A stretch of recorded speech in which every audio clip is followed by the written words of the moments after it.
Կարող եմ իրանց տեղեկություններին չեմ տիրապետում, կարող եմ իմ ենթադրությունները ասել ժողովուրդ ջան, տեսեք։ Խաչատրյանյանին բոլոր դեպքերում սա նախագծերի ժամանակ երբ որ ընդդիմադիրները խոսում են, միշտ բոլորը ներկա եք, տեսնում եք, անընդհատ բղավում է հարամ է անում։ Երևի թե նեղացել է քաղաքացիական պայմանագրից, որ միայն ոնց որ ինքը իրանց պաշտպանում է, նրանք իրան չեն պատճառի պաշտպանում, ոնց որ իրանք նաև հերքում են, որ իրանք կծորդ ուժ են։ Իրենք նաև հերքում են, որ Նիկոլ Փաշինյանը կապ ունի Ղարաբաղը պղծելու հետ։ Okay, լավ, եթե իրանք գիտեն, որ առանց իրանց ներկայության, իրանց իսկ վերած նախագիծը չի անցնելու։ Եթե իրանք չեն ներկայանում, արդյոք դա փաստ չի, որ չէ, թեվարկության ժամանակ ինչու ընդմիջում տեղի ունեցավ։ Հետո 15 րոպե չէ հայտարարեց Աբինյանը։ Իրենք ասացին դուրս գալու։ Զայնալյանի Խաչատրյանի մի կողմ են քննարկել։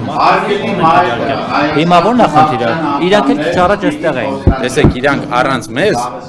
հիմա որ բոլորը կողմեք քվեարկեն, չի երիկելու 31 ձայն այս անգամ հրաշք է տեղի ունեցել հանրային ձայնը եւս բոյկոտել։